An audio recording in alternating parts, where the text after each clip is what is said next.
In the next few minutes, I'll just show you 3 steps that would prepare your young person for a scholarship or admissions opportunity in top universities in places like the UK and the US. Now, step number 1, you need to understand the big differences. I don't know the country you are or where you are watching this from, but there will definitely be some differences between what it takes to get into a university and what it takes to get a scholarship in your country from places like the US and the UK. So I'll take, for example, I grew up in Nigeria. Now, there's a strong focus on grades.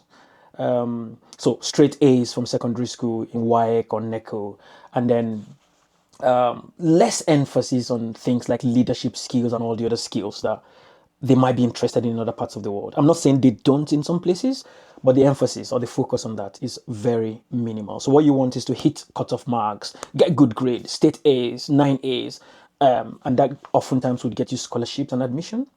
Now, if you look at places like the US and the UK, and I'm using US and the UK as examples, not because those are the only countries, but that same template I'm about to give you would be most likely applicable in any other country you're looking at, just to tweak a few things here and there. So let's look at the UK, for example. Yes, there's a strong focus on grade in the UK too, but there's also an element where you need to show clearly that you're a good fit for the subject you're applying for. And that oftentimes will be demonstrated through your personal statement, where you show that I've done 1 or 2 things that positions me for this course, or that makes this subject what I would like to do, or what I've been working towards doing. I'm not just jumping on it because I saw a scholarship. In places like the US, it's even broader. Yes, there's an emphasis or a focus on grades. There would be specific exams like SAT, TOEFL, IELTS, and in fact, even in the depending on your country, even in the UK, there might be need for you to show a proof of English proficiency. So there'll be exams that you need to prepare for.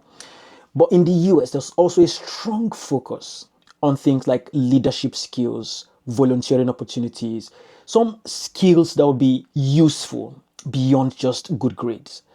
And I like to emphasize on that because scholarships would always be competitive. People from all over the world would be competing for this scholarship. And so your child needs something to stand them out. Your child needs something to place them a step above the crowd. Like someone said, it's the ground that is always crowded. The step up is always less crowded. So what you want to do is to give your child an edge so that when he or she competes, they have something on every other person. So helping them build some of these skills is never, is never a waste of time. Step number 2 is you need to build a strong